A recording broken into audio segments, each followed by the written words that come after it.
बिहार की राजनीति में 16 मार्च का दिन बेहद ही खास होने वाला है।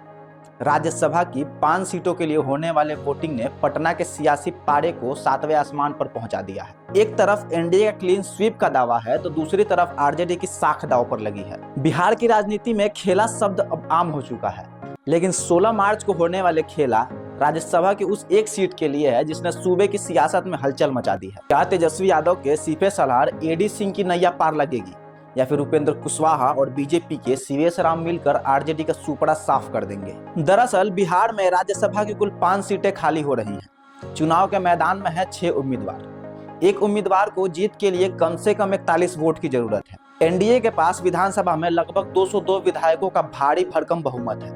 इस हिसाब से एनडीए की 4 सीटें नीतीश कुमार, नितिन नवीन, रामनाथ ठाकुर और उपेंद्र कुशवाहा पूरी तरह सुरक्षित हैं। लड़ाई है उस 5वीं सीट की। एनडीए के 5वें उम्मीदवार हैं सीवीएस राम। सीवीएस राम के पास अपने पार्टी के कोटे से 38 वोट दिख रहे हैं, यानी जीत से सिर्फ 3 कदम दूर। वहीं दूसरी तरफ है आरजेडी के एडी सिंह। महागठबंधन के पास कुल 35 वोट हैं। उन्हें जीत के जादुई आंकड़े 41 तक पहुंचने के लिए 6 अतिरिक्त वोटों की दरकार है। अब सारी निगाहें टिकी हुई हैं एआईएमआईएम के उन 5 विधायकों पर। एआईएमआईएम के प्रदेश अध्यक्ष अख्तरुल ईमान की इफ्तारी पार्टी में तेजस्वी यादव का जाना महज एक इत्तेफाक था या फिर कोई सियासी डील। हालिया खबरों के मुताबिक एआईएमआईएम के प्रदेश अध्यक्ष अख्तरुल ईमान के यहाँ इफ्तारी पार्टी रखी गई थी, जिसमें तेजस्वी यादव को भी बुलाया गया था। इसी को लेकर अख्तरुल ईमान से पूछा गया कि क्या आप आरजेडी के पक्ष में वोटिंग करेंगे, तो उन्होंने कहा कि अभी हमारी विधायकों से मीटिंग के बाद ही हम कुछ बताएंगे। ओवैसी की पार्टी ने अब तक अपने पत्ते नहीं खोले हैं, लेकिन यहाँ एक ट्विस्ट है। आरजेडी और एआईएमआईएम के रिश्ते सीमांचल के राजनीति के कारण कड़वे रहे हैं। अगर ओवैसी के 5 विधायक आरजेडी को वोट देते हैं तब भी एडी सिंह को जीत के लिए एक और वोट चाहिए होगा। वहीं अगर एआईएमआईएम वोटिंग से वॉकआउट कर देता है तो जीत का कोटा कम हो जाएगा और इसका सीधा फायदा एनडीए के सीवीएस राम को मिलेगा। आरजेडी ने अपने विधायकों को एकजुट रखने के लिए होटल में शिफ्ट कर दिया है। यह इस बात का संकेत है कि तेजस्वी यादव को अपने ही कुनबे में सेंधमारी का खतरा महसूस हो रहा है।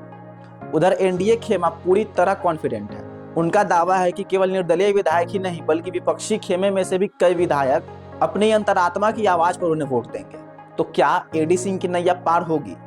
सच तो यह है कि राह बहुत मुश्किल है। उपेंद्र कुशवाहा, जिनका राज्यसभा जाना पहले से ही संदिग्ध लग रहा था, अब सुरक्षित स्थिति में है। असली लड़ाई है सीवीएस राम बनाम एडी सिंह की। अगर आंकड़ों को देखें तो पलड़ा एनडीए की तरफ झुका हुआ है। 3 वोटों का जुगाड़ करना 6 वोटों के मुकाबले कहीं आसान है। क्या ओवैसी सेकुलरिज्म के नाम पर आरजेडी का साथ देंगे या फिर अपनी पुरानी खुन्नस का हिसाब चुकता करेंगे, यह तो हमें 16 मार्च को साफ हो ही जाएगा। बिहार की राजनीति में कभी भी कुछ भी संभव है। आपको क्या लगता है कि एक बार फिर पलटीमार राजनीति देखने को मिलेगी? हमें कमेंट में जरूर बताइए। और अगर वीडियो पसंद आए तो वीडियो को लाइक करें, चैनल को सब्सक्राइब करें। आप देख रहे हैं चौपाल डायरी में, हम आपके साथ आदित्य। धन्यवाद।